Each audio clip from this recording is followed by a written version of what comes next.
Let's get started. Good evening and welcome to tonight's program on an introduction to electric vehicle chargers, brought to you by the Cornish and Plainfield Energy Committees as part of our ongoing renewable energy education series. I am Steve Ladd from the Plainfield Energy Committee, and I will be the moderator tonight. With me are Evan Oxenham, also from the Plainfield Energy Committee, Joanna Scharf, Nancy Whiteman, and Richard Thompson from the Cornish Energy Committee. And our special guests tonight are Jessica Wilcox from the New Hampshire Department of Environmental Services and Eric Sandberg from the New Hampshire Electric Co-op. The format for tonight's program will be 4 presentations followed by time for questions and answers. First, Jessica I'm not on the Zoom. I couldn't make it work. Okay, we can deal with that offline.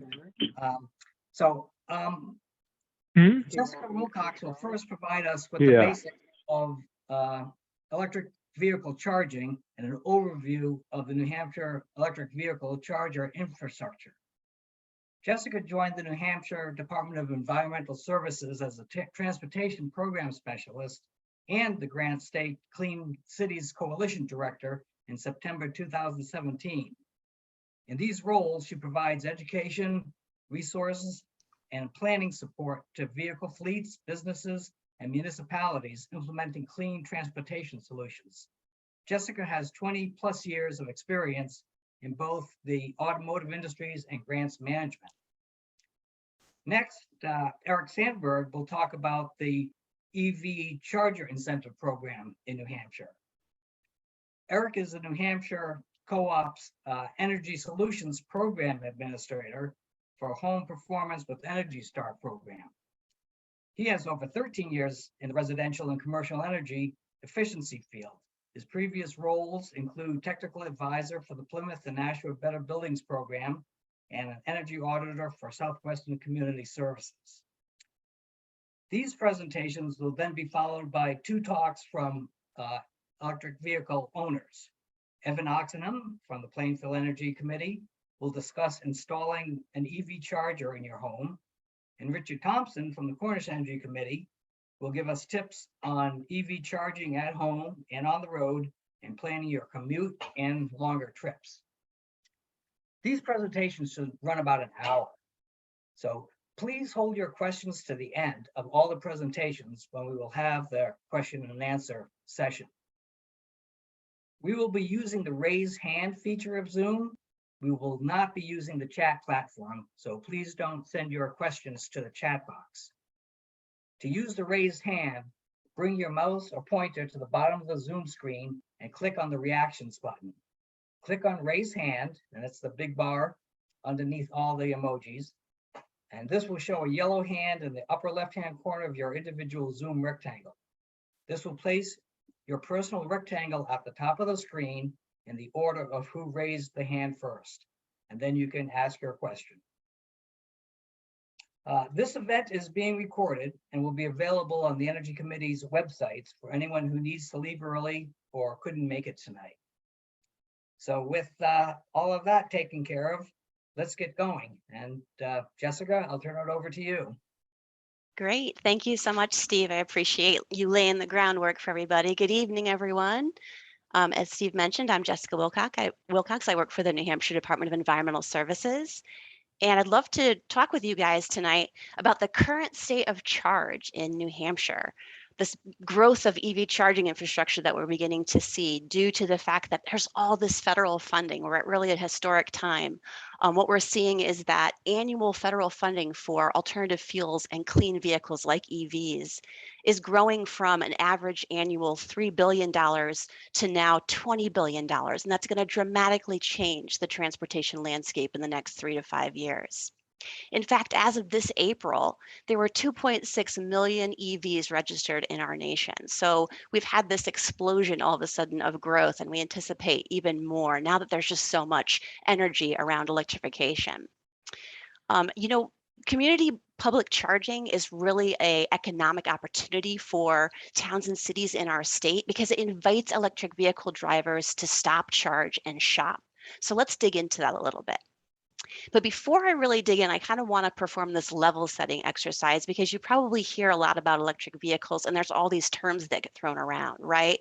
So EVs are nicknamed, or electric vehicles are nicknamed EVs. And a lot of times we call electric vehicle charging infrastructure EVSE, which stands for electric vehicle supply equipment. So if you hear me referring to EVs, you know that's the vehicles, and EVSE, that's the charging infrastructure. So there's two types of electric vehicles. There's battery electric vehicles, which just use a battery to power one or more motors. And then we have the plug-in hybrid electric vehicles, which have both a battery pack and a gas engine. So when that battery charge runs out, it seamlessly transitions over to the gasoline engine. In fact, here at the state, we drive the Toyota Prius Primes, which are plug-in hybrid electric vehicles. So electric vehicles use electricity to fuel their batteries. And so it's very different than going to a gas station and basically topping off. With an electric vehicle, you're charging up.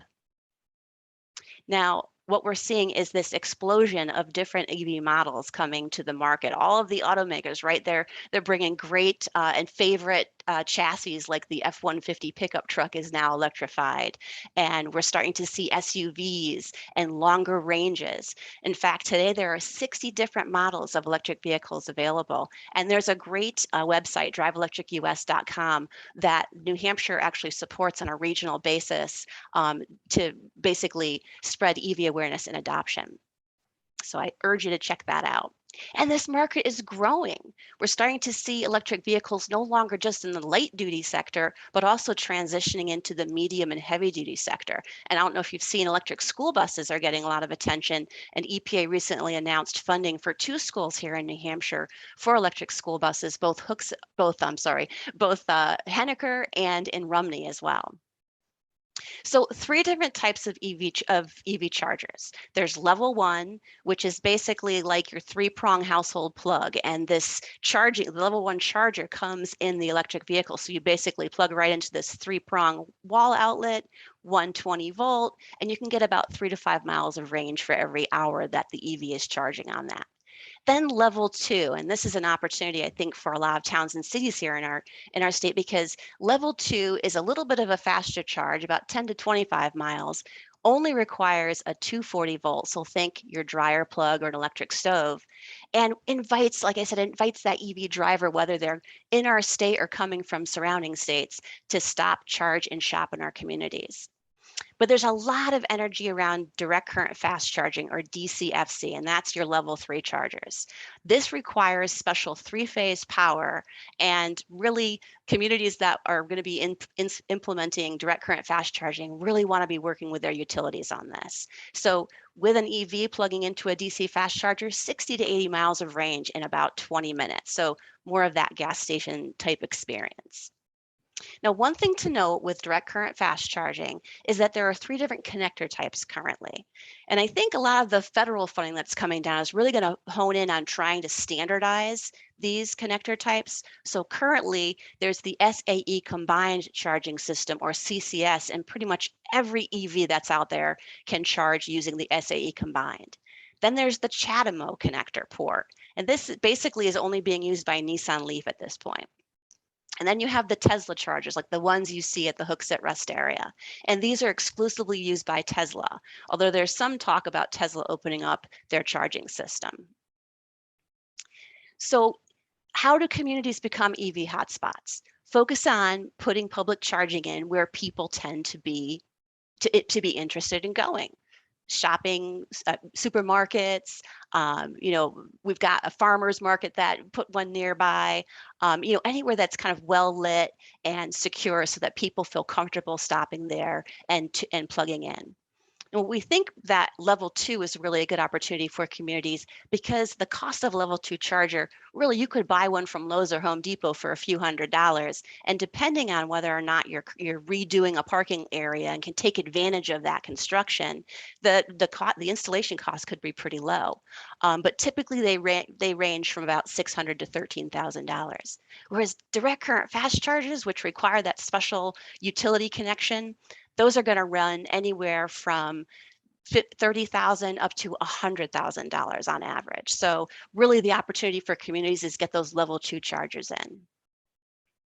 So here's the current layout and landscape for level 2 charging in New Hampshire. And as you can see, we have a lot in the southern area of the state and on the seacoast and much in surrounding areas, even up in Quebec. But really our North Country is kind of like that donut hole. And if you look at states around us, as you can see, there's about 128 level 2 charging stations here in New Hampshire. But in surrounding states, they're about double, if not quadruple that amount. As far as direct current fast charging infrastructure, we've got about 17 locations currently in the state. So we've got some work to do. And if you look at, once again, look at our surrounding areas, they're double and triple what we've got here in our state. So let's talk about how we can change that. You probably heard about the Volkswagen Trust funding that the state received about $31 million from. Well, our governor committed the full 15% of that funding to be used for EV charging infrastructure. So that's about $4.6 million that's been dedicated. Now, the New Hampshire Department of Environmental Services, where I'm hosted, they had a funding opportunity come out that closed earlier this year, and we received a bunch of different applications for 35 different sites across 25 New Hampshire towns and cities for direct current fast charging along our high traffic transportation corridors. We'll talk a little bit more about those corridors in a little bit, but think like our interstates and our highway system. Now, the exciting thing that I have to announce is that our executive council recently approved the very first contract, and the first award from the Volkswagen funding is going to the Arrow General Store on Route 16. They're going to be putting some fast chargers in along with some level 2 chargers. So the beauty of the Volkswagen funding is that this is going to build out fast charging plus that co-located level 2. So imagine a spot that has the fast charger and level 2s there as well. So once again, it invites people to stop and hang out a bit, and maybe shop and everything else. These will be the at least 50 kilowatt direct current fast chargers. And they're focused on 9 different travel corridors around the state, which you can see from this map here.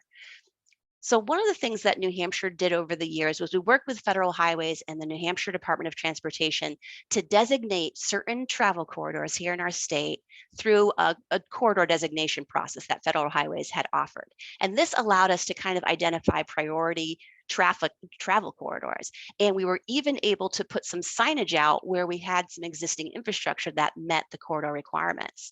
So currently, as you can see from this slide, we've got a number of corridors designated, and the beauty of that is that funding coming now at the federal level through the bipartisan infrastructure bill to this National EV Infrastructure Program, or NEVI program, that funding is going to be tied to building out all those corridors. So we've done a lot of that legwork, and now we get to build those corridors out with fast charging.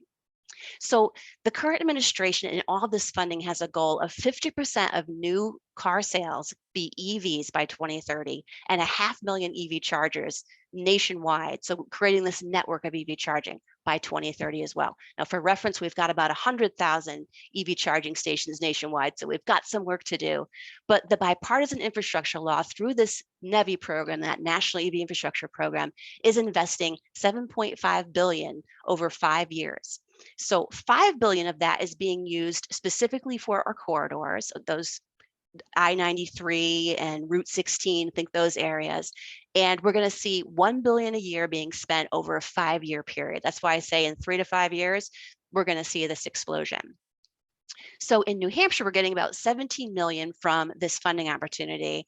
And what we're also seeing is that the additional 2.5 billion of this total 7.5 is being kind of set aside.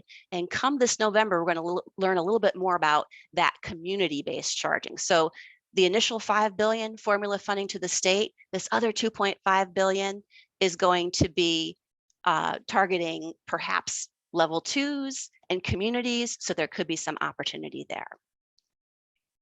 So here in the state of New Hampshire, the New Hampshire Department of Transportation is the lead agency for that NEVI funding, for that 17 million that the state is getting. And as part of that, they had to submit a plan, which basically was the methodology for how they would engage the public on identifying good sites and how we should be spending this money. So what this funding is going to do is build out direct current fast chargers, those fast level 3s, every 50 miles along those EV corridors and within one travel mile of the highway. So really, there's going to be super easy for people to get to. And when folks show up at these spots, imagine 4 150 kilowatt direct current fast chargers. So once again, it's that 80% of range back on these EVs in about 20 minutes. And once that network of charging is built out, once all of those designated corridors are fully built out, if there's any remaining funds, we can use them wherever we see fit. So New Hampshire DOT is going to be delving into that. They released a deployment plan on August 1st that had to be submitted to Federal Highways, and Federal Highways did approve that on September 14th. So we got to hit the ground running, right? The initial focus is going to be on I-95, I-93, and I-89, just really building out those main travel areas here in our state. And we anticipate that by mid next year, we should start to see a first funding opportunity. Here in the state, when we do funding opportunities, we call them requests for proposals, or RFPs. It's basically how we get the funding out there. So we also talked about public opportunities for engagement.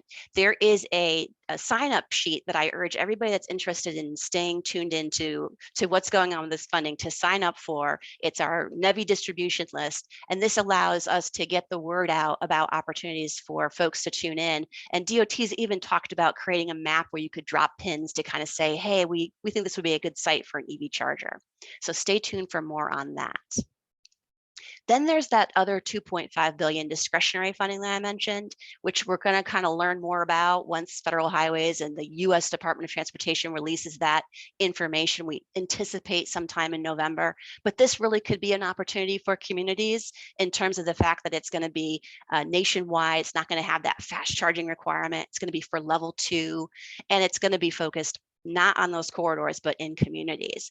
So although I think communities should pay attention to it, I also think there's going to be a lot of demand for this funding.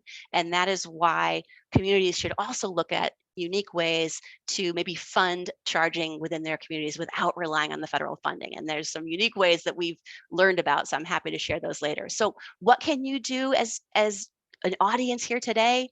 Get educated on what's happening in our state. Get engaged, sign up for those mailing lists, and tune in where there's public opportunities, and get your community EV ready, just as you're doing by participating in today's presentation. And I thank you for your time.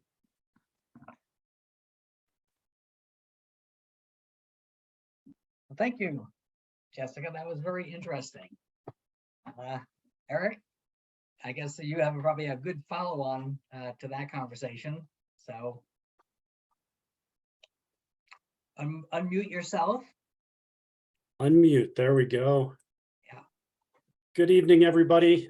As Steve had mentioned, I am Eric Sandberg, and I am the program administrator for the New Hampshire Electric Co-op Home Performance with Energy Star program.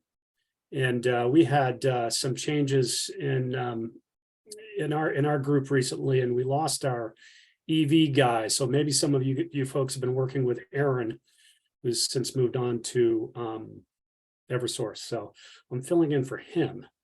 It was kind of a last minute thing, and I'm very happy to do so. This is a great program that we're offering, and I'm learning a lot about EV vehicles and chargers, and it's really exciting stuff nowadays. As Jessica was mentioning, there's a lot of money available out there to operate these vehicles, and they're really pushing the technology out there.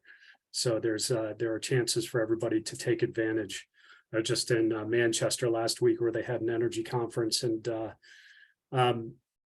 dealers had vehicles there that people were actually trying out and cruising around the town, which was neat to see. I assume everybody can see my screen. No, not yet. Let me share my screen.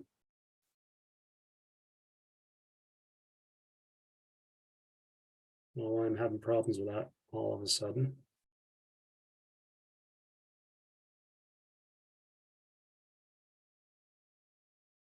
Well, this is interesting.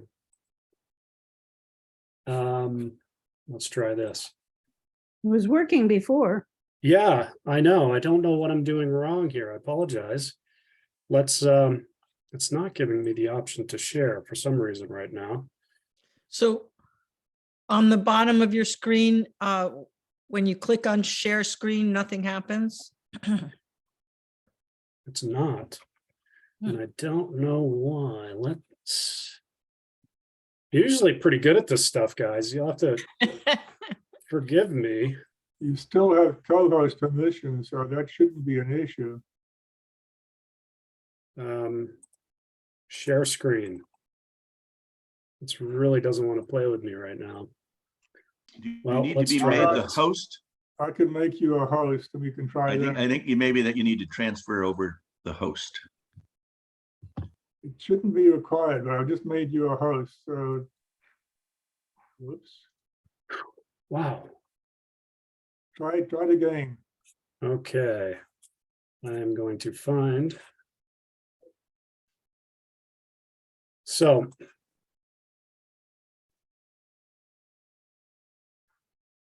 Guys, I apologize for this. I'm not sure why this isn't working all of a sudden. I've got share screen, view, speaker view. I might have to move on without it. How does that sound? Yes. Say yes. Yes, Yes, Yeah, I apologize, guys. I'm looking at options 1, 2, and 3 to Someone just share. suggested sending your PowerPoint to Evan, and then maybe Evan could display it. well, I thought this was up before, but I've just said multiple participants can share. Just try it again.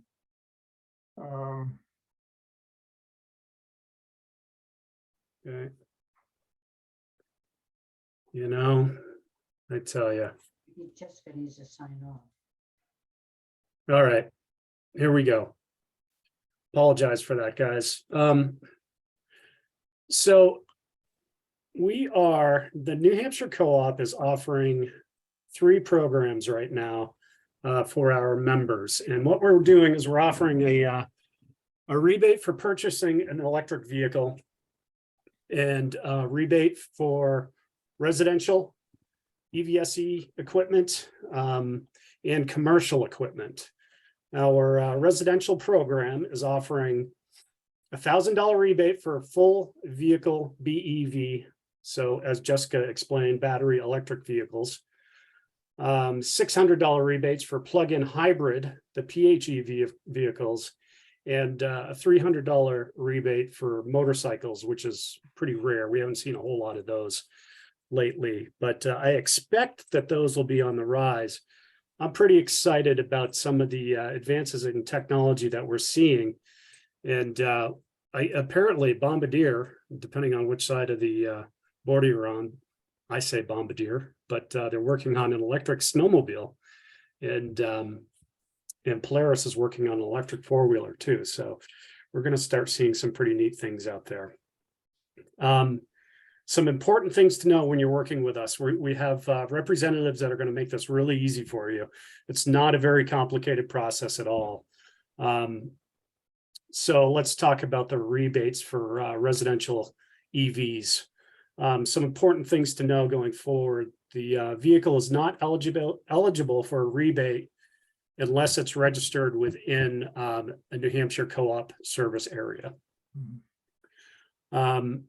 Vehicle is not eligible for rebate if names listed on the account, registration, or bill of sale do not match. These are things that we're going to look at as you're applying. Used and leased vehicles are fine, but all vehicles must be purchased within the current program year to be eligible. And we have links to all this information on our website as well. Residential charging stations, we have so many people taking advantage of this right now. In fact, what they're doing is they're going out and as we know, it's difficult to purchase an EV right now because the demand is so high. What they're doing is they're trying to plan it so their EV charger is installed when their EV vehicle shows up, which makes sense. So they're not, I guess the problem is sometimes if you do get ahead of the game and we can't get out there and install your meter right away, then you've got a vehicle in your driveway that you can't charge, which is not ideal. So we kind of want to avoid that at all costs. Let's see here. I've got yeah, this is so interesting that I can't share. I mean, I will give up eventually. It'll be my time will be up, and I'll just have to give up. So, residential electric vehicle charging stations, $300 rebate when a member installs a level 2 charger. Jessica was giving examples of level 1, 2, and 3 chargers. So we want to see that mid-range charger. And like I said, we'll offer $300 for those. And the program is going, it took off over the last few months. And I don't see it slowing down anytime soon going into the next year. My presentation had some links to the website, but if you go to NHEC.com, and there's a list of ways to save energy through the home performance program, and you'll see an electric vehicle link as well. One thing that's extremely important with these EV charging stations is you want to get pre-approved before you do anything, before you do any install. We want to make sure that the equipment's UL listed and that you have a qualified professional installing it, your electrician installing it. And certain things need to meet the New Hampshire Electric Co-op priorities too, as far as reading meters, as far as getting to the equipment for service and whatnot. So you really want to make sure that one of our representatives comes out and does that review with you. So an exciting thing about residential charging. So you're all set up, you've got your new electric vehicle, and you're ready to charge it at home. What we are going to do is install what we call a time of use meter on the equipment. So when you charge your vehicle during off-peak hours, you are not going to be charged the full rate for electricity when you do that. You're going to be charged a minimal time of use rate. So it makes it very reasonable to charge during off-peak hours and makes it a lot easier on the grid. So yes, the grid can handle the charging. We don't see any problem with that in the future. Our engineers have been out in the field and they've done a lot of number crunching, and this is not a problem. The electric vehicles, the grid will definitely handle these electric vehicles, and most definitely will be during off-peak charging. Well, you'll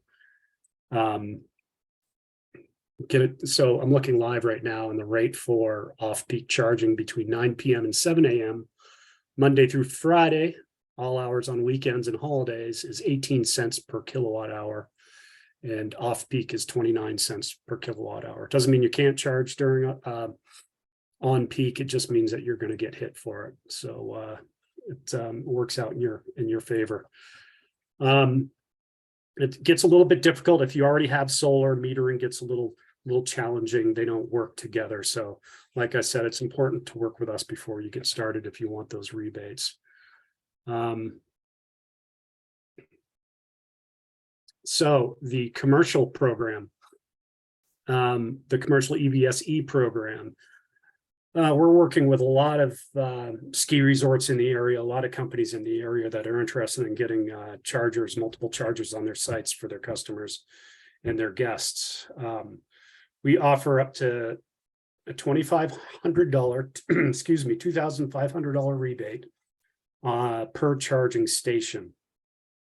It's a maximum of $5,000 per site.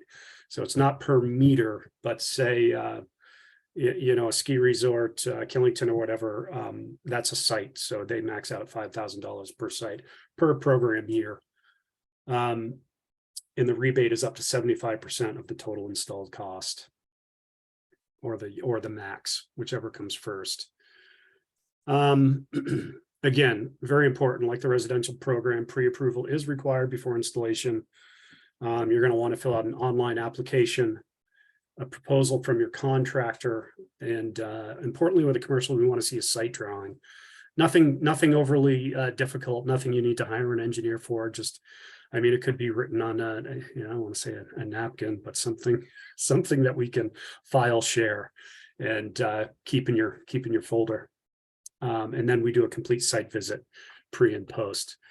So all these things are we've tried to make it as easily as possible to apply for, to qualify for, and to get the rebates for. As soon as we see an invoice from your contractor, we cut a check right away, and you can expect that within a couple of weeks. It's a great program. We have technicians, electricians in the field, and they're installing these things, like I said, on a daily basis. Now, I said, did I mention that used vehicles do qualify as well?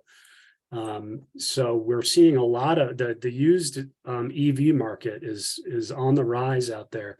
There are a lot of used ones out there, and it's not because people don't like them after they purchase them. They love them. What they're doing is they're going out and they're upgrading to something new, something new technology. You go out and you buy a new computer, as they say. The bigger, better, and best one just came out yesterday. So same.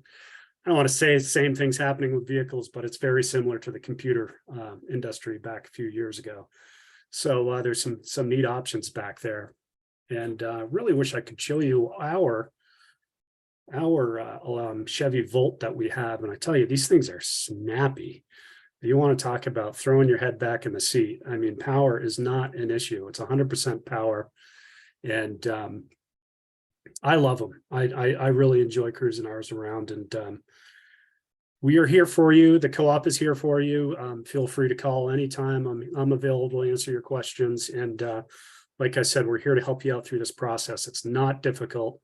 It's just making sure that everything gets, all your I's are dotted and T's are crossed, as they say. So I'm sure we'll be sharing contact information after this. So with that, I'll leave you to the next presenter. Thank you very much. Sorry again about the slide. So Eric, we're now seeing your screen, but we're seeing your. We are not. We see Nick Cohen's screen. So Nick, are you trying to share? Oh, really? Yeah, it's not mine. Okay. Okay, Nick, stop sharing. Somebody's having luck with it. Eric, you did a wonderful job despite not having the visuals to go along with it. Thank you. I appreciate that. Well, you can forward us a copy of the PowerPoint, and we can put it up on the website so that it can refresh people's minds. I'll do that, Steve. Absolutely. Thank you. And I just hope some of the other utilities follow your lead. It sounds really great. It's pretty exciting to be one of the only utilities to be offering this, but not as a New Hampshire citizen. You want to see everybody involved. So absolutely.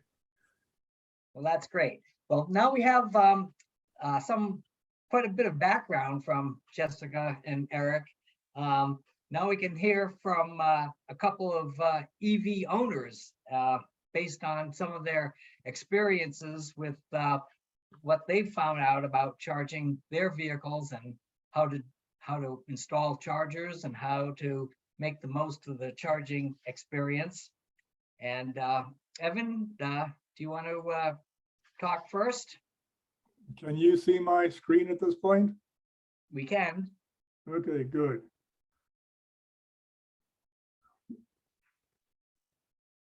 Okay, so I am talking about how to charge your electric vehicle at home.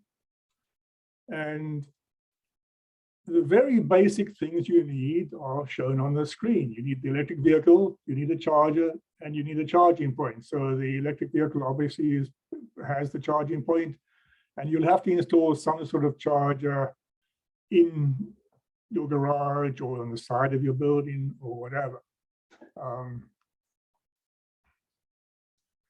So I will be talking about, as an example, my electric vehicle, which is a 2019 Nissan Leaf. This has a 62 kilowatt hour battery. it gets about 3.5 miles per kilowatt, and its range is about 210 miles. The range, of course, varies depending on temperature, terrain. If you're in hilly terrain, your range goes down. If you're in flat terrain, your range is great. And your driving style. If you drive with an aggressive driving style, your range will go down. Just as a matter of interest, in the bottom corner, I've got a picture of what the actual battery looks like for this vehicle. So that's what you would see if you actually took it out of the vehicle. And this fits in the bottom of the car. So some electricity basics. When we're talking about charging, we're talking about watts, which is a unit of power. We're talking about volts. We're talking about amps. We're also talking about, at some point, Ohm's law, which is basically watts is equal to volts times amps, and kilowatt hours. So a kilowatt hour is a unit of energy equivalent to 1 kilowatt of power expended for 1 hour of time. So for instance, the car I'm talking about has a 62 kilowatt hour battery capacity. So that kilowatt hour is essentially tells you how much energy you have to use in your vehicle. Jessica mentioned this in her presentation, that there are 3 EV charging levels.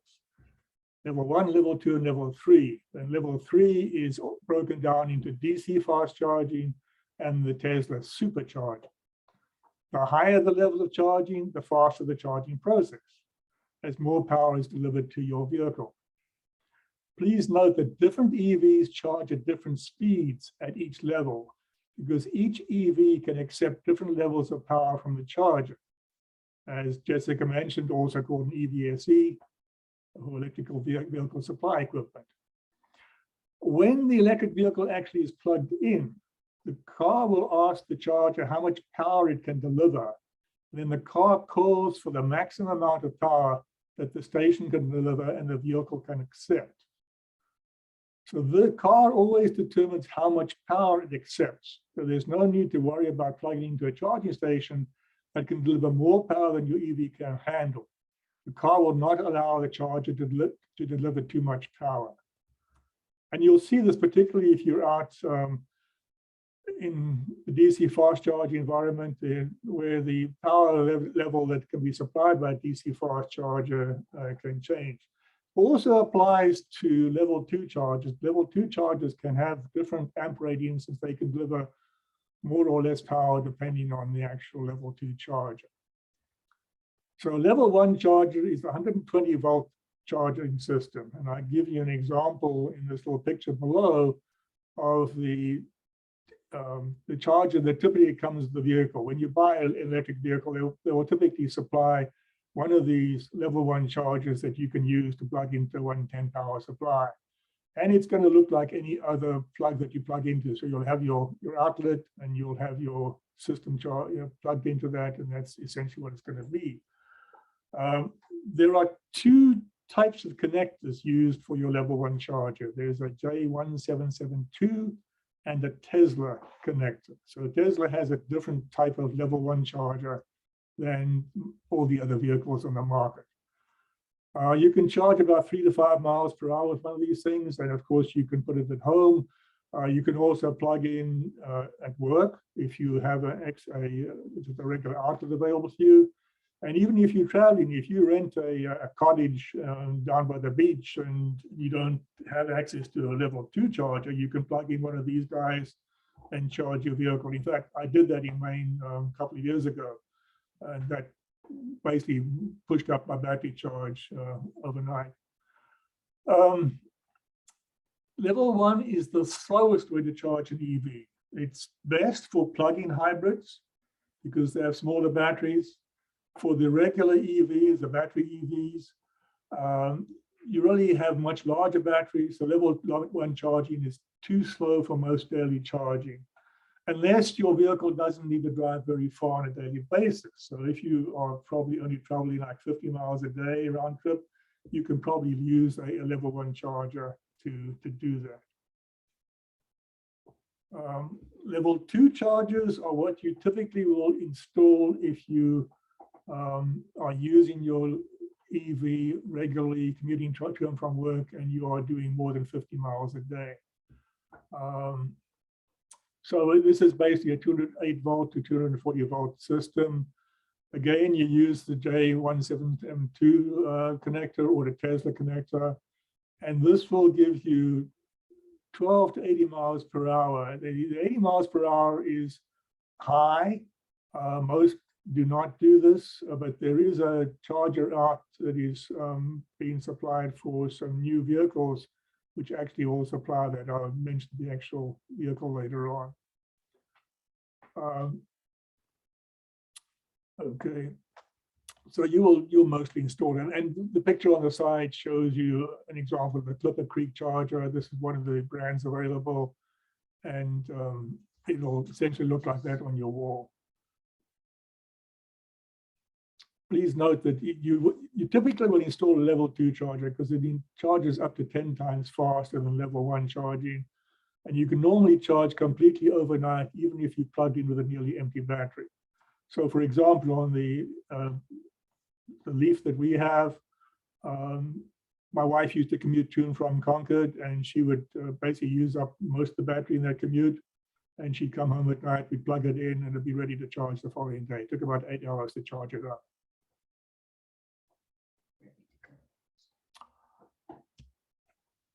So level 2 chargers can deliver up to 80 amps of power. And what should you select? Obviously, the more amps supplied by the charger, the faster it will charge.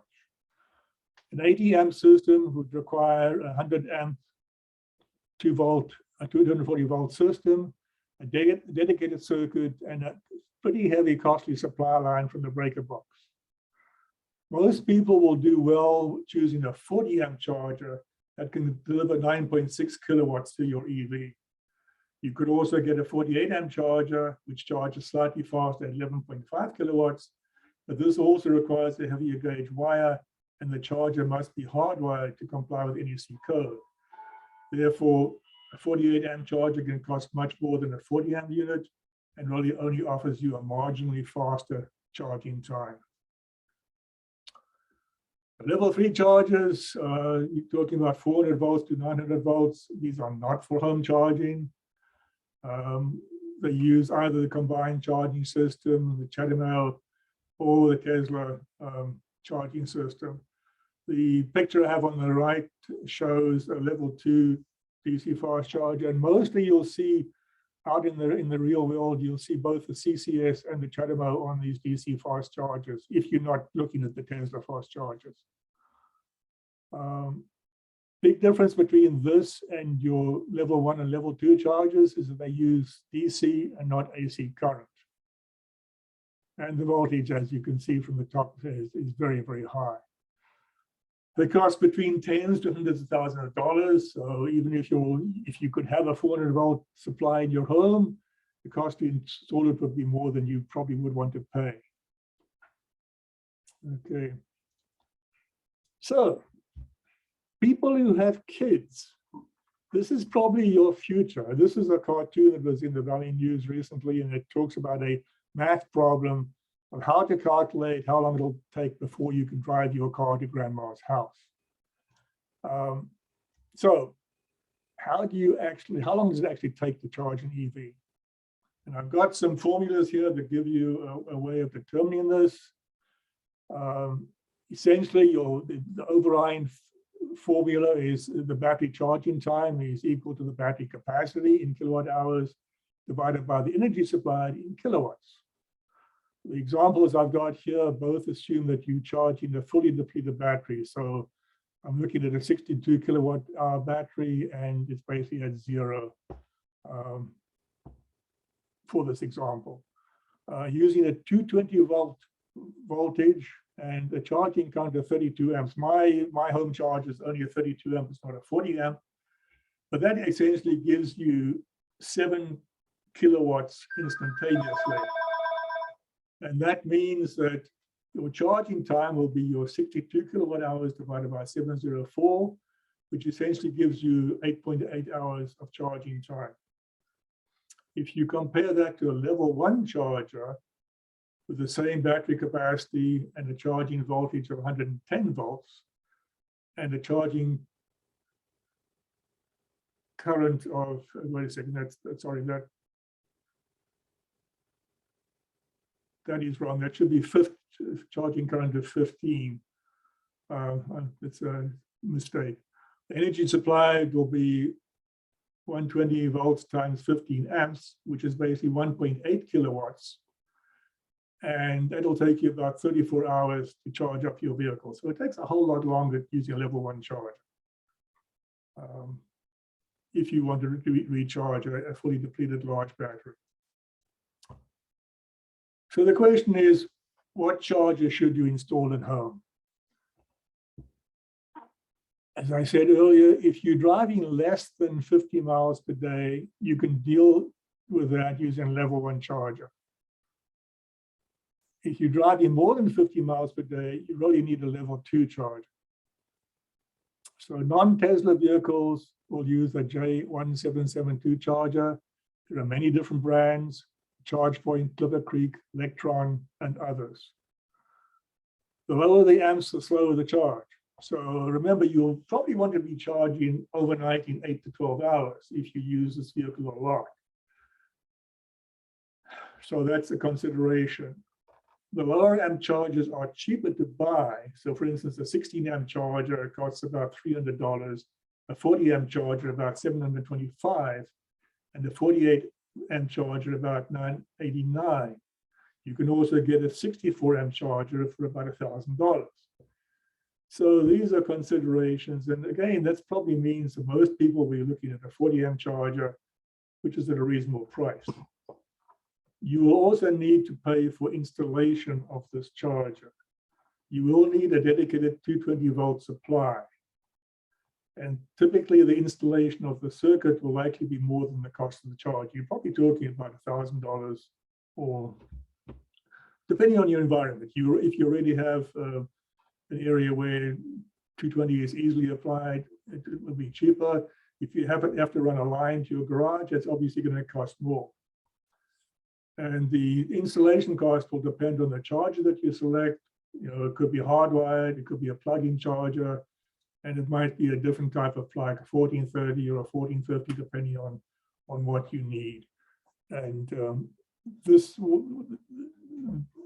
you also might need different types of boxes to put the equipment in, and that all can change the cost. You will need, obviously, a qualified electrician to install this, and that person can give you a quote on what it'll actually cost. So Tesla home charging, again, if you don't drive too far every day, you can use a level 1. If you drive more than 50 miles a day, you will again need a level 2. The typical Tesla charger is the Tesla wall connector, which is available from Tesla. And that's basically a $400 cost. There are additional charges, such as for a pedestal or a cable organizer. So that basic cost can go up depending on what you choose. Tesla owners can also choose the regular J1772 chargers, such as the ChargePoint or the Clipper Creek or Electron that I spoke about for other vehicles, because they typically come with a J1772 adapter. So when you buy a Tesla, you'll typically get an adapter that allows you to charge using a J1772. The charger amps and installation cost considerations are similar to those for non-Tesla vehicles. As I mentioned, the actual home charging is changing. And so these brands offer different home chargers, and they continue to improve them. Lucid Air is the one that I was mentioning earlier, where they have a home charger that adds 80 miles per hour, which is very much on the high-end range of level 2 chargers, but it's specific for Lucid vehicles. It actually works in conjunction with the vehicle to support the faster charge.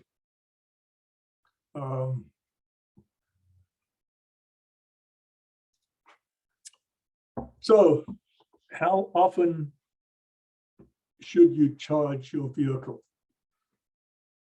Most EV manufacturers recommend that for battery longevity, the battery charge should not drop below 20% or be charged to more than 80 or 90%. Some vehicles allow you to set the percentage battery charge in the charging screen. Most vehicles will allow you to set a schedule for your charging. So you could charge at a time that you select. You could, for instance, set it to charge between 8 a.m. and between midnight and 8 a.m. And the reason that this is actually a good idea is that it's better to let the battery cool down before charge. But you should not let it charge as soon as you get home. The battery longevity also depends on how frequently the battery is charged. So the rule of thumb is to charge as infrequently as possible and to try to keep the percentage charge between 20 and 80%. In terms of when you charge your vehicle, charging at night typically is cheaper if you have a time of use rate. But if you have just a regular set rate, that does not offer you an advantage. It's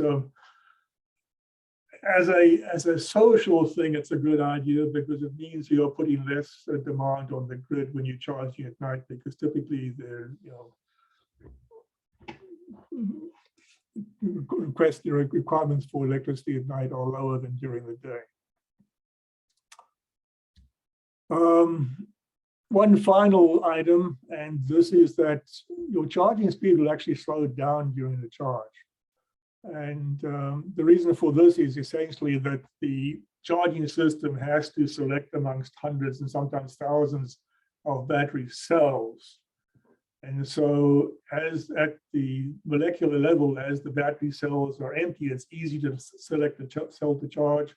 And as the battery cell fills up, it takes more time to essentially to find and navigate to the empty cells. It gets particularly as much, you'll see a definite decrease in charging speed above 80% full. And the actual charging speed that you see really depends on the battery, on the vehicle manufacturer. Each vehicle manufacturer determines the maximum rate at which they will allow vehicles to charge. And that's really it. Thanks. We'll take questions later. Well, thank you, Evan. Richard, you want to give us your perspective on this?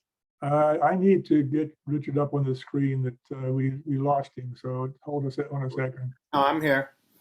No, I need to get you. I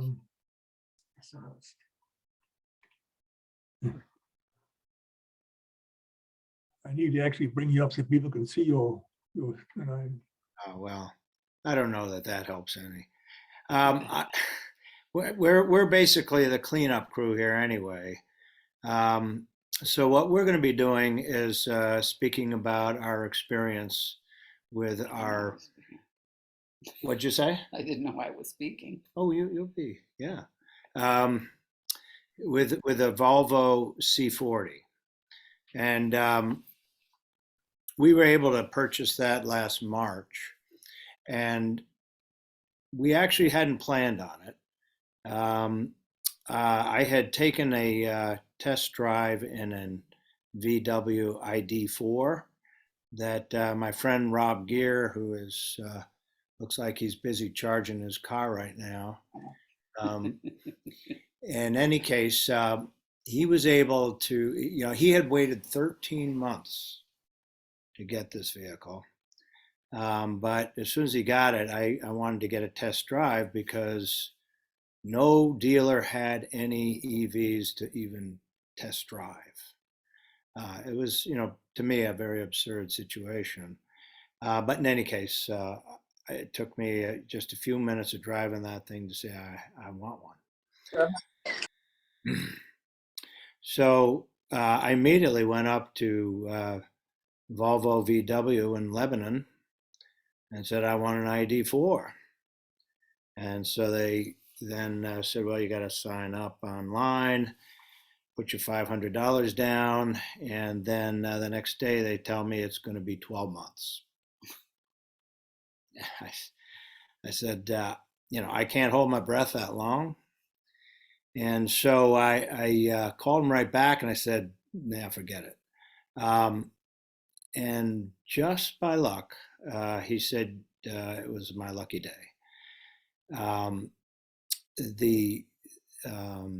The salesman I had worked with for years, and he said, it just so happens that the day before you came down, we took the delivery of our very first C40, the first one in the state, and it was given to us by Volvo because we were such a good dealer the year before.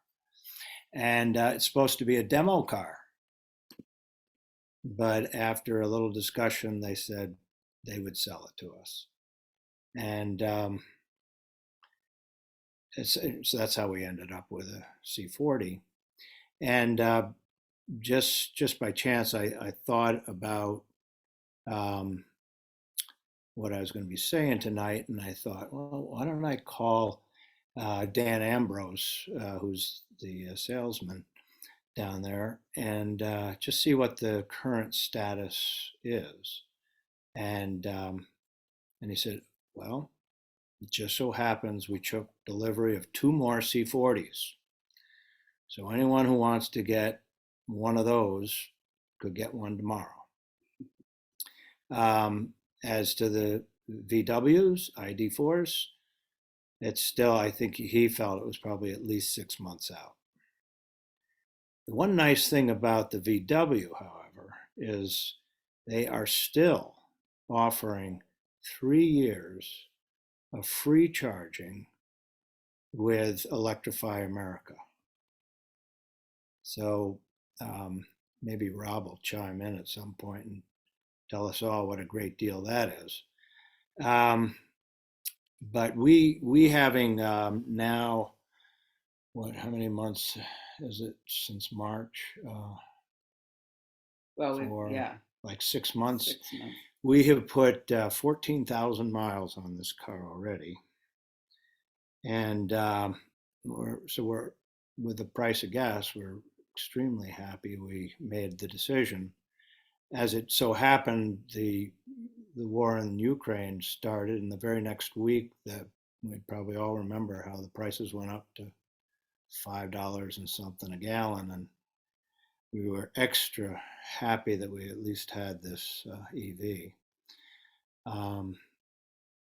So the other part, just as Evan was describing, is having your home charger. And there too, I was quite lucky because I have a good friend who is an electrician and also happens to be our chairman of our energy committee. And I called her and she came right over and told me what needed to be done to get my 240 volt outlet into the garage, but said that she couldn't get to me for about 4 months. I said, well, I'm getting the car tomorrow. So she explained to me what I had to do, and I went down to and got all the materials, and the next day I had myself an outlet in the garage, and not too many hours later we got the car. So with a little luck and the right friends, you can get this stuff installed very quickly and inexpensively. I don't think I spent more than $150 for the wire and the outlet and the breaker. And now that said, the breaker is another issue because I think many of us have sort of archaic entrance panels that are 100 amp max for the whole house. And I was advised that, I better not put in a 50 amp breaker for the car. So I put in a 30 amp, and that's not a problem because even at 30 amps, the car will take 48 amps. But even at 30, it's all fully charged by morning. So that's not an issue.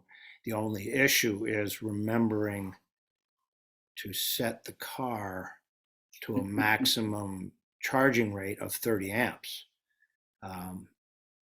when I get home, because everywhere else we're set it all the way up to the max.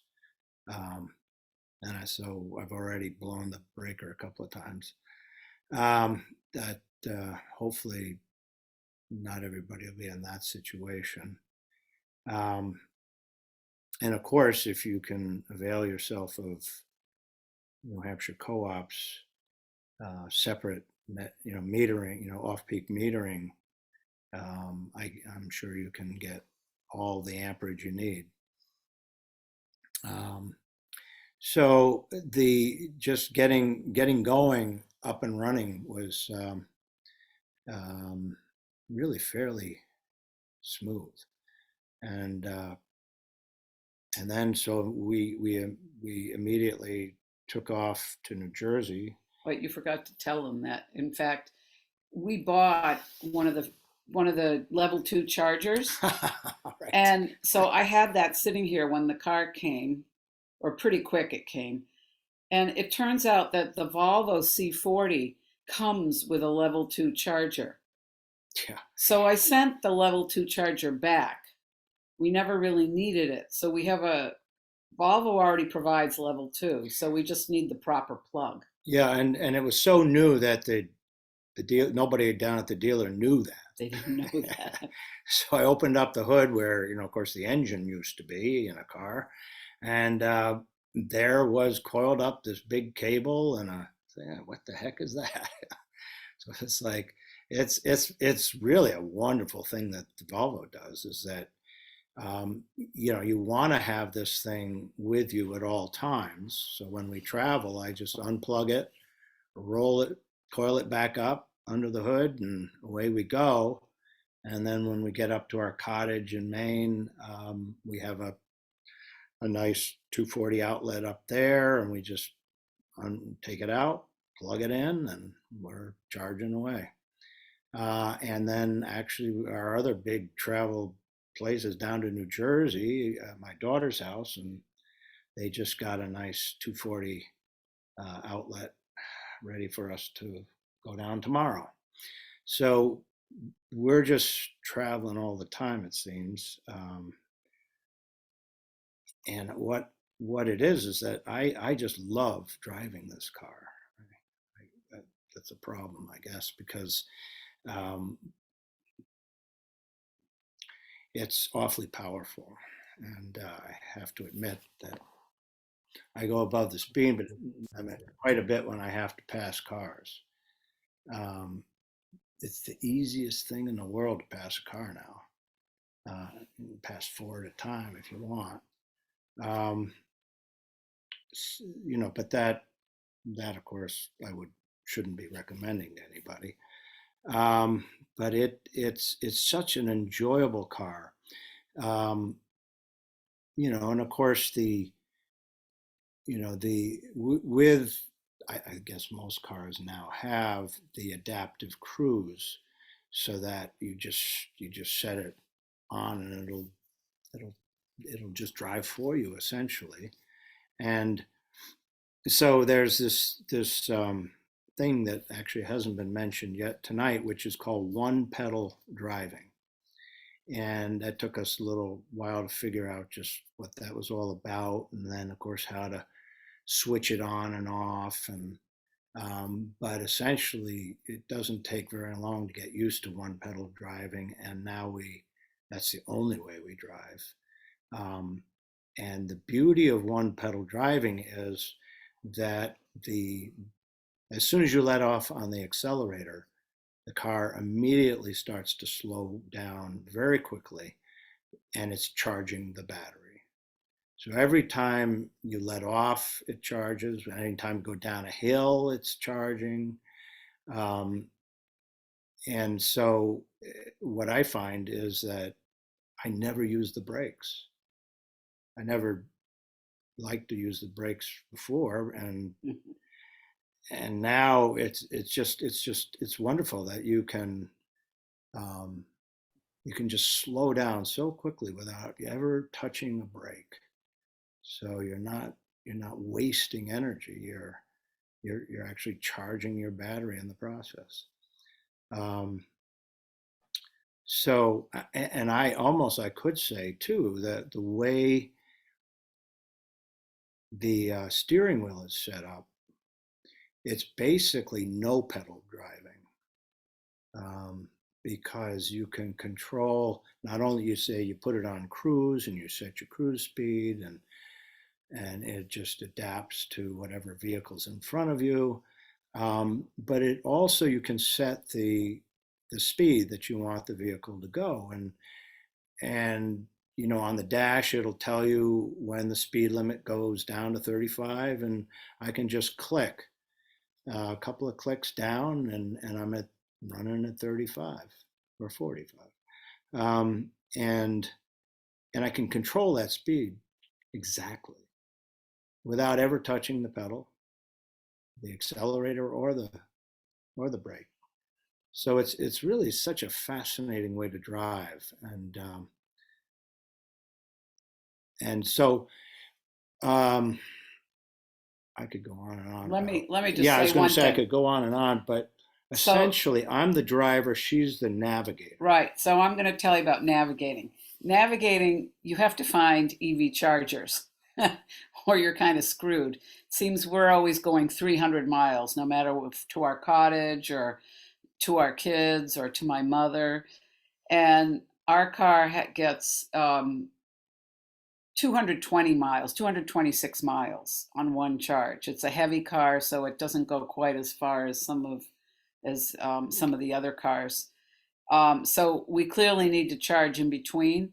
So there are a lot of apps. PlugShare is a great one. I've downloaded that, and that was a great app. And there's another one I have too. No, but that's to find out where they all are. Where are all the different level 2 chargers, or I want to go for the DC fast chargers. And then I downloaded the various companies like Electrify America, and I have ChargePoint, I have EVgo, I think, a few of them. And you preload, you can put your credit card in so that when you show up at the charger, it's all done sort of, you hold your phone up to the charger and it all starts immediately. You plug it in and it starts. And usually when Rich is driving, I find the charger and on the various apps, and I figure out if the charging station is full, which we found at times, especially this summer. Electrify America, very often it was sort of like the Hunger Games. If you could try to get a charger in there, get into one of the chargers. But usually it's not too much of a problem, but I think it's apparent when we've shown up. We're in Albany, New York, for example. Everybody showed up at noon. There must have been 7 cars waiting for the chargers, and we happened to roll in and get one of the chargers. So we are in need of many more fast chargers. I guess that's all I'm going to say. But it is sort of fun once you show up at the charging stations. It's sort of like a whole community of people with the electric cars, and you compare notes. And I haven't found it much of a problem to necessarily we're there for 35 or 40 minutes. You can, eat a meal or go in and get something to eat or whatever. It gives you a chance to stop and walk around. You definitely have to plan extra time into your trip because the charging takes some time. But I think that's all I have to say about that. Yeah. So I don't know. Richard, I think maybe That's probably a good place to stop. Yeah, probably. We want to talk get some time for questions. And I think the key point that we were just making was that it does take a different type of driving. Maybe in some ways a little bit more relaxed. You can stop more often and get some coffee while your car is charging. Yeah, that's a really good point because, as I said, I've become the driver, and I'll drive 6 hours a day, whereas it used to be 3 hours would wear me out. Now it's 6 hours, and as you say, that added 45-minute to an hour stop is enough of a break, so that the second 3 hours is like beginning all over again. Well, we've covered a lot of material tonight. A lot of it is pretty clear. I mean, I understood quite a bit of it, but there's also a lot to take in. So there probably are quite a few questions out there. And if we could start fielding some questions now, people that have a question can use the raise hand, and one of our presenters will try to answer or expound on the question. So Steve, Margaret has raised her hand if she would like to talk. Hi, Daisy also is my name. I have two questions, one for Eric and the other a general question for everybody. The person who installed my heat pumps was here today to just go over them, check them over. And we were talking about how much he's doing these days in installing chargers and heat pumps and other green equipment. And he said he can't keep up with it. He's done hundreds. And he's worried that the grid in general, maybe not necessarily specifically the co-op, but the grid in general is not going to be able to keep up with the demand that's taking place for all of these electrically operated equipment, the green equipment. And so I'm throwing that out for a general comment, what you're thinking in terms of perhaps nationwide or statewide.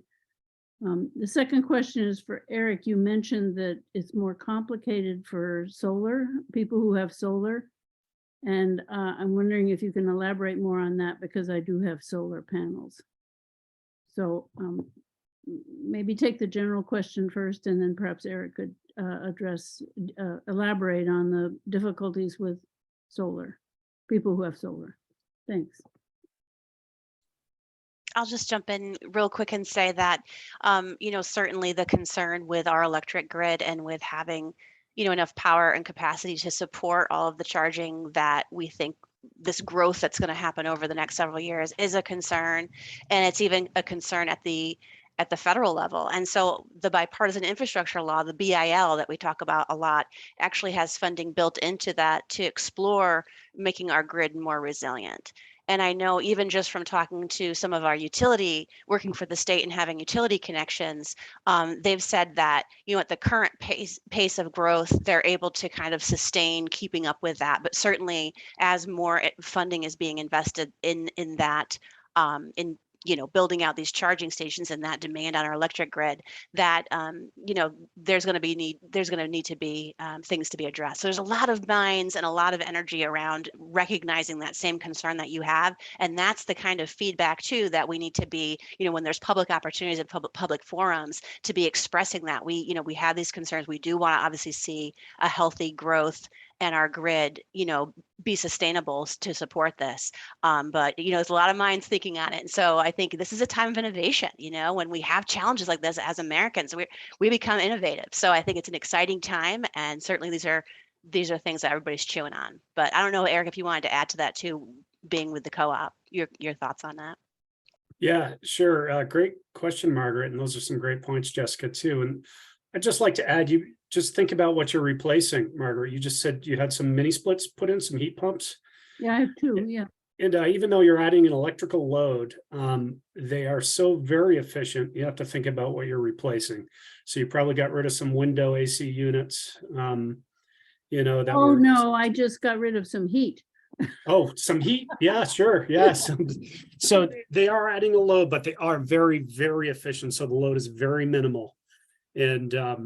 And from what I understand, that the load, the grid will, as Jessica had mentioned, there'll be some engineering involved, and those are great questions. But I am a proponent of pushing technology too. We're all out there testing this stuff out and making sure that it's going to be just right for future generations, and we're all doing a good thing. And that's wonderful that you installed that, Margaret. Hopefully you took advantage of some rebates there. Yes. And Okay, good. the solar question? Yeah, so we have apparently solar what panels. happens if you plan on installing solar at the same time that you're going to install a charger, what we tell people is, say next year you're going to install a solar system, wait until that solar system is installed before installing the RV charger, because the sub meter. I already have the solar panels. Okay, and you plan on doing a charger? Well, that's why I'm tuning into this. Perfect. You're all set up. The problem comes in to play where it's reversed. What happens is the sub-meter configuration becomes redundant. So if you do jump to the solar option first before getting that car charger, all of that new equipment that you installed, the metering and everything, becomes redundant, and it'll have to be reconfigured to operate. One feeds out and the other feeds in, so you can't have those crisscrossing, I guess, from what I understand. For the net metering. Right, exactly. So there Okay, may so be an that- extra charge involved. That wouldn't be an extra expense then. That would be something to consider. It'd be an extra expense, yes. Yep. Okay, well, that, If you're considering it, if they're all within a year, but I mean, if you're talking a couple of years out, it may be worth your while to go ahead and install the solar. well, I installed it in 2013, so I've had it for a while. Oh, yeah. Yeah, you're all set. Okay, thanks. That's my welcome. question.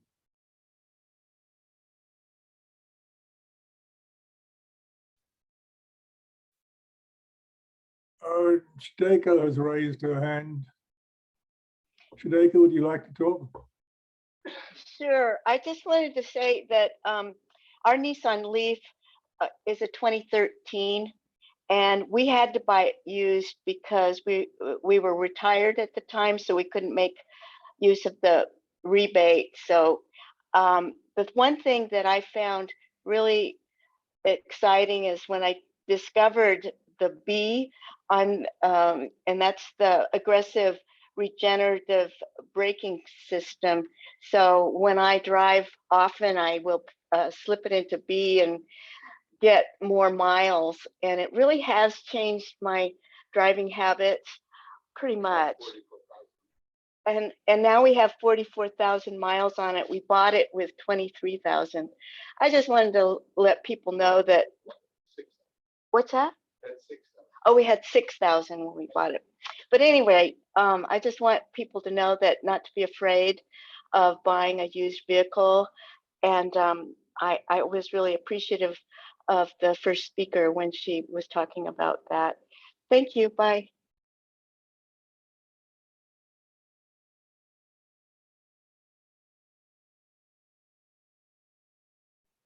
Evan, you're muted.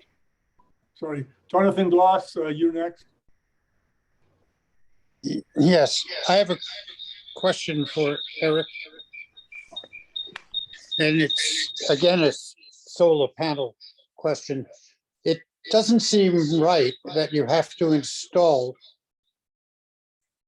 a separate line for the EV charger, that a separate meter for the EV charger, and then get charged for having 2 meters. And you pay 2 monthly fees to NHEC.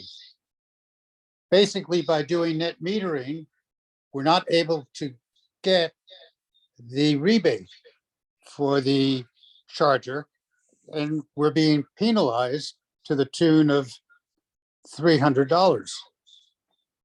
There should be a way of,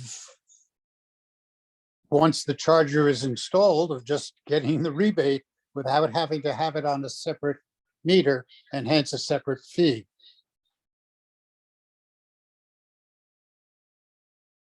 Yeah, that's a good question. So I just want to make sure that I'm understanding it correctly. you would still qualify for the sub-meter rate regardless of solar, of the solar install. Well, Which- that's correct, but we actually have banked many kilowatt hours. So we wouldn't be using those kilowatt hours. Number one, and number two, the cost of putting another line and meter in eats up the whole rebate. The $300 rebate. Yes, Yeah. I can completely. your understand. predecessor said it wasn't fair, but it was out of his hands. Yeah, you know, and I would have to agree with him there. It kind of does eat that up. And I guess I was surprised, and this may come to a surprise to some others, that you cannot use the solar to charge your vehicle. That those technologies don't work hand in hand, that they need to be separated just because of the way, if you look at it as like as a hose, you know, current going one way and current going the other. One is feeding the meter and the one is drawing from the meter. So you can't have those combined. And I thought, when I first got into this, I thought, oh, that's really cool. Why, you know, if you have an EV vehicle, you're obviously going to have solar, because that solar can help you charge that vehicle, you know, offset the cost regardless of your rate for time of use. And apparently you can't do that. So hopefully Actually, can I just jump in there, Eric? Please do. I have a solar array on my roof, and I charge my electric vehicle, and I use the output from the solar. It's a fully net metered, so that offsets the charging. I'm not a New Hampshire Electric Co-op customer. I'm with Liberty, but you can certainly set up electrically. You can set up a system where you are, you know, it's just another source of demand. So if you have like my entire house essentially runs from the solar array. I mean, Yeah, it doesn't cover everything, but in fact, you know, I cover 65% of my usage, including the charging of electric vehicles, from what's put out by the solar. So I think it's because you are, as any NHEC, you are essentially saying that we want you to have a time of use rate for your charger that makes the difference. It's not that That's it's right. physically impossible. It can be done in different ways. I don't know. All I know is he has That's- solar. That's right. So I didn't mean to imply that it was impossible, but it just doesn't work well with the net metering. And I guess the point is that we try to get across after the charges, if you were to install the solar first and all the configurations, and as you say, Evan, the potential to charge your vehicle with the solar, it may not be worth your while for the $300 charger rebate. And it may not, you do the math, you know, you may not think it's worth the time of use reduction in rate charges for that. It may be that, you know, kind of an off-grid situation, right? That may be in your best interest to use that solar to your advantage. So yeah, I'm sorry, I didn't mean to imply it wasn't possible, but just difficult with the time of use meter. So I would agree with the question that it is unfair. It doesn't seem to make sense. So you just have to weigh those options out. Joe, I believe you're next. Yes, I'd like to know, can I install a DC-FC charger at our business and charge my customers for electricity? So yeah, you can, I'll jump in here. Thanks for that question, Joe. You can certainly install a direct current fast charger at your business, and most of them are equipped to charge the EV driver that pulls up for, you know, charging at your location. Most often we see that the charging is done through either kilowatt hour rates or by the amount of time that they spend there. Some will even build it into like a parking fee. So there's different ways that you can charge, and there's really great resources on the Alternative Fuels Data Center, which is a website so our program, the Clean Cities program that's hosted at DES, we're actually supported by the US Department of Energy. And so all the national laboratories and the Department of Energy feed information to this website. And if you go to the, like it shows you all different alternative fuels. And if you go to the electric fuel, you'll see information about charging stations. And if you have any trouble with it, Joe, shoot me an email and I can get you to the right resource. There's a lot on there. So, but yeah, that's certainly possible. Like a short follow-up question. Is there any prohibition for a town installing its own chargers and selling electricity to the public?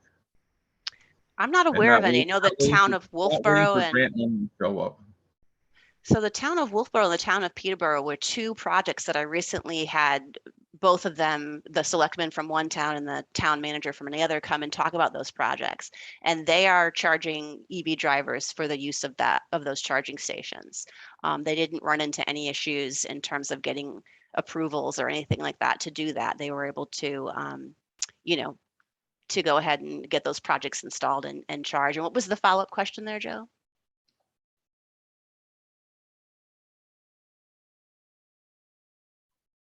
Joe, did you have another question? Was it how the funding worked? Well, no, what were the two towns, Wolfboro, and what was the other one? Wolfboro and Peterborough. And actually, if you do like a quick Google search of Peterborough, you'll see some information, really good information in an article about their project online. So talks about what they're charging. You're very welcome. Joe, one consideration, if you're doing it as a business, you need to be careful that you don't incur demand charges. That's something that the businesses run into if they are, providing power. You have to make sure that you don't incur demand charges. So there are ways of avoiding that.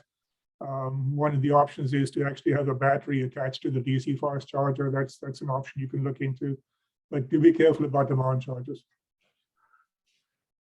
Joanna, you had a question or a comment? Yes, I have two questions.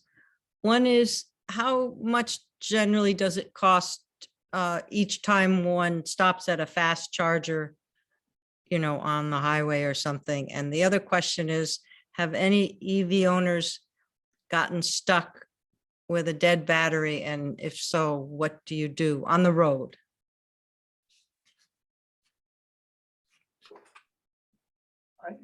I should be able to answer that because I've actually done DC fast charging, but I don't remember if it was less than $10 to recharge the vehicle, something in that range. I think it's more like $5. But anyway, and what happens if you get stuck? You basically have to call AAA to tow your vehicle.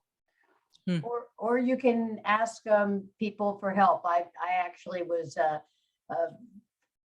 on my way home and felt that I didn't have enough charge. And so I pulled into a gas station and I stood around and talked to people as I came in the door and found somebody who said, sure, come over to my house and you can plug in. And I got enough charge in a short period of time to make it home without any problems. Thanks. Just to follow up on the cost of each fast charge. So how does it work? It goes on a credit card, and so it's about $10 for a fast charge. Is that? Joanna, it's quite a range, probably $10 to $30. The rate at which you get charged, it varies quite a bit. For instance, there is a deal that Volvo gave us. They don't give the good deal that VW does of free charging at the Electrify, but we become members of Electrify America, and they give us I think it's about a 10% discount, but it's all more expensive than charging at home. Mm-hmm. But between 10 and 30, but it depends on how much you're charging too. So if you're trying to stay within that 20 to 80% range, that's what it would be. But if you're going 10 to 90, but as was said, the 20 to 80 is the best, because if you don't have a lot of time on your hands, you don't want to be sitting around going from 80 to 90%. It takes It takes 4 times longer than it does from 20 to 30. Thank you.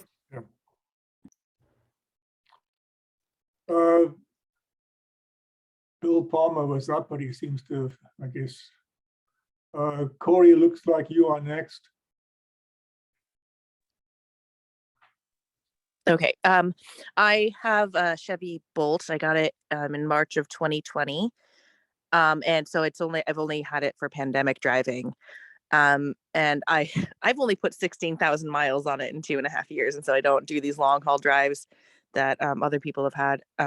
But my experience has been a significant amount of time where I've gone to charge at places that are not my house. It's like weirdly been free. Like I drove down to Foxborough for a show at Gillette Stadium, and it was $50 to park, but it was free charging. Like everybody had to pay $50, but I got free fuel out of it. And so a lot of places, and the same thing when I like drove into Boston to meet up with some friends, like it was whatever, $40 to park in Boston, but I got free charging out of it. And it was a level 2 charge, but we were there for like 8 hours. And so I was fully charged by the time we were done. So, you know, but the few times that I have had to pay for DC fast charging, it's definitely been less than $10. But I also usually am only going like, you know, whatever, 30% to 60%. I'm not usually going all the way up to 80% because I'm only going to Boston or Portland, Maine or something where I don't need the full range. I just need a top up. And then at home, I just have the level 1 charger because the house is so old and I couldn't figure out how to wire it properly. But that's been my experience with charging out and about. And since I do almost all of my driving in just in the Upper Valley, I don't do almost all of my charging at home. Okay, Susan, you are next.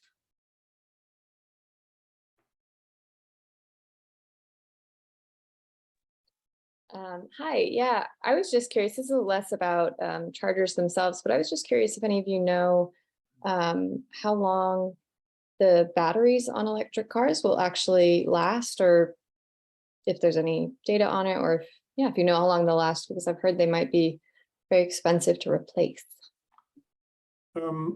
I can jump in on that. You look at when you buy an electric vehicle, there's typically a guarantee on the battery, which is by either a miles guarantee or miles plus years. Mine is actually guaranteed for 8 years. In terms of replacing a battery, you find that the batteries consist of modules.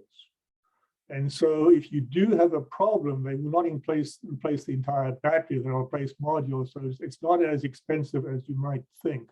I don't have actual prices on that, but I just know that you are getting modules replaced and not the entire battery typically. Our hybrid is how old? I can give you another example. I mean, I had a Civic hybrid and I had to replace the entire battery on that. So it was a 2003 Civic. And I guess it was probably 10 years old when I replaced it. And it cost $1,000 at that time, which was reasonable. Yeah. Gotcha, yeah, thank you.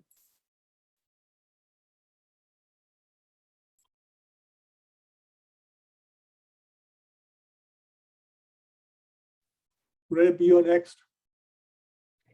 So there's been some talk at the state level about creating some sort of tax to kind of replace for fossil fueled vehicles, road repair at the state level. And I was just wondering if anybody has any insight about where that is in the making for taxing EVs. Hi, this is Lee Oxenham. I was on Science, Technology, and Energy as a state rep. We every year we hear these, oh, we're subsidizing these wealthy people who want to drive electric vehicles, and it's not fair, and they're not paying sufficient money for the road tax. And there's a general consensus that we need to find a different way of financing our roads. We haven't gotten to a point yet where we found out how to do it. It seems to make the most sense to take the vehicle miles traveled times the weight of the vehicle, and then, to make that a standard, whether you're an EV or a hybrid or a internal combustion engine. But as of the moment, there is no policy in place, and there may be some LSRs that are coming in for next year, but I haven't seen anything yet as to a policy change. Thank you.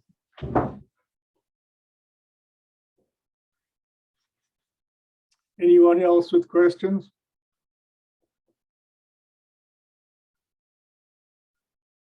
Well, that might wrap things up then.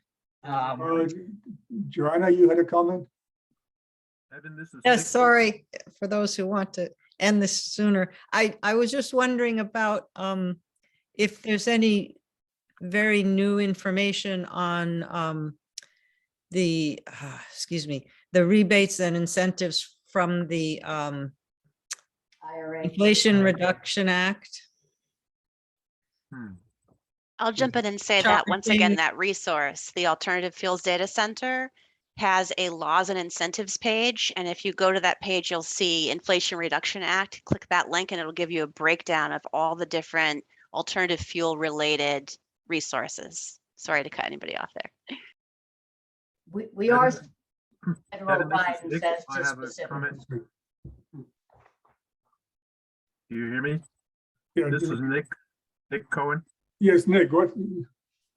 I can't find a way to get my hand up. But anyway, I noticed something about your charts. There was some confusion about kilowatt hours and kilowatts, especially in the last line. Just remember that kilowatts is power, kilowatt hours is energy. Power is the rate of flow of energy, or energy is the collection of itself through power. In other words, you fill up a battery with it or something like that. So whenever you're talking about energy, it's kilowatt hours. Whenever you're talking about power, it's kilowatts or watts. Okay, you're right. I said energy supplied. I should have said power supplied. Yeah. I will fix that. Okay. Yeah, for somebody like myself, who's basically a scientist, it always throws me, what are you talking about? Whenever I see that. So I think Rich has another comment. Yeah, it's a question about, and it keeps coming up in discussions, which is basically what is the recyclability of these lithium ion batteries? There are companies that do that.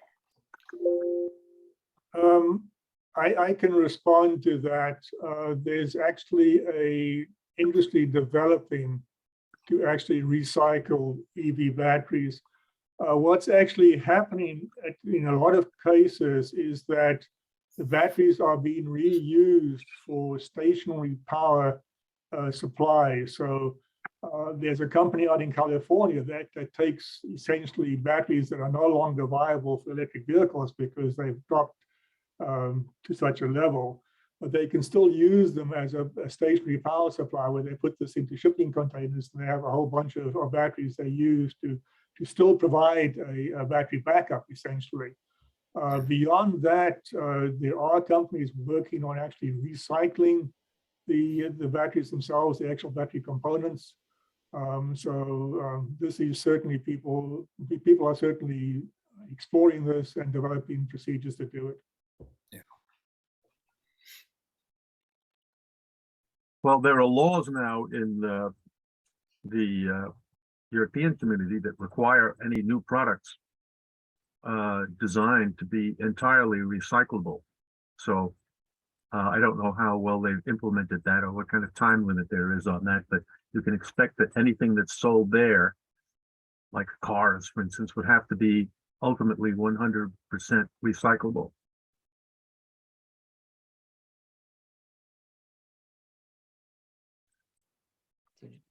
Joanna, Hand you up still have again. your hand up? Eric, you had your hand up? Yeah, unless anybody had another question before. I think you're top of the list at the moment.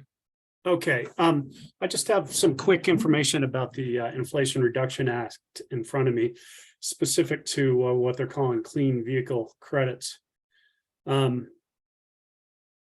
So there's some minimum battery sizes, and interestingly enough, there's some MSRP caps, and the cap for vans and SUVs is $80,000, and for other vehicles, it's $55,000.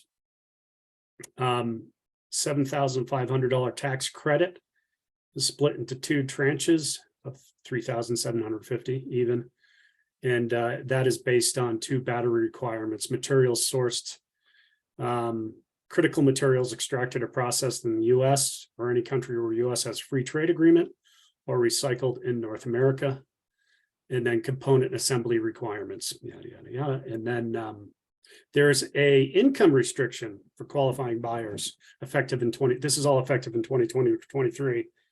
$300,000 for joint returns, $225,000 for head of household, and $150,000 for all others. So that's a little bit of what the IRA looks like for EVs, or clean vehicles, if you will. Thank you, Eric. Thank you. Evan, would you mind if I jumped in quick and just showed folks how to get to that information on the Alternative Fuels Data Center? Go ahead. Yeah. Just wanted to share. I've mentioned this resource to you all, so I just wanted to show you really quick. So if you can you see the AFDC right now? Yes. This webpage. So this is afdc.energy.gov. And when you go to that site, there's this laws and incentives tab that you can click at the top here. And then you can search federal or state, but there's over here on the right, we've broken out the Bipartisan Infrastructure Law and the Inflation Reduction Act. So if you click on the IRA, which is where all those tax credits are coming, and you scroll down, here's a list of all the different tax credits. We're talking about the electric vehicle tax credit. If you click on that, and Eric was talking about how there's different components in place during different years. This breaks it down. So vehicles purchased before August 17th of 2022, vehicles purchased between August 17th and December 31st. So yes, it is complicated, but there is a good resource for finding out that information. So check that out, and certainly, hopefully, you find your answers there. Thank you, Yeah, it is very Jessica. complicated, and we're still in need of a lot of direction, aren't we, Jessica? That's awesome. Thank you, Jessica. I wanted to make a mention of sustainable aviation fuels. I haven't heard it mentioned at all, but it's a huge thing right now in the aviation field, especially for large airplanes, both military and civilian, where the whole industry is expected to switch over to carbon neutral fuels by about 2050. It's a gigantic engineering effort that requires reconstruction of refineries and things like that, which are a gigantic industry. And you can expect that that problem that they're dealing with is the same as the one for sustainable fuels for liquid fueled automotive things, cars, trucks, things like that. And I do not think that the public is paying sufficient attention to it, because it's the same problem for cars and trucks. They don't talk about it yet. And the idea, for instance, that we should be switching over 100% to battery powered vehicles is probably not a correct view.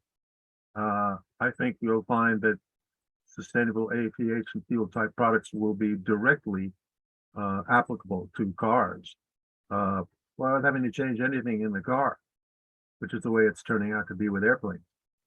For example, the B-52 now operates on, can be operated on 100% sustainable fuel.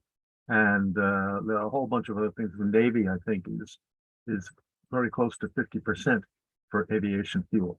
So that's going to be big, but we don't talk about it in the automotive industry. And I think the idea to eliminate electric gas-powered vehicles is is not a correct view. I think that ultimately you will find chemical fuels as a sustainable fuel also. I'm just going to jump in quick. So the program that the coalition that I've mentioned before, we actually focus on the whole gamut of alternative fuels, which includes propane and natural gas and biodiesel. And I agree that I think there's no one silver bullet solution, right, to the challenges that we're facing, that we're trying to decarbonize and clean up our air quality and get rid of emissions. There's not one silver bullet. And I think you're right. You know, we work with folks that are using compressed natural gas to power transit buses and using biodiesel in their fleets. And now we're starting to see renewable natural gas and renewable diesel and all of these other unique fueling options coming to the market. So I think, you know, like I mentioned, it's a time of innovation, right? And there's a lot of excitement right now around electric because it is getting a lot of funding, but also the bipartisan infrastructure law is funding clean transportation solutions. So there is still room for the propanes and the natural gases to have a role in that as we start to look at, you know, cleaning up the medium and heavy duty sector. So I think you're right. There's a lot to, you know, be paying attention to. Well, Jessica, I think that sums it up pretty nicely.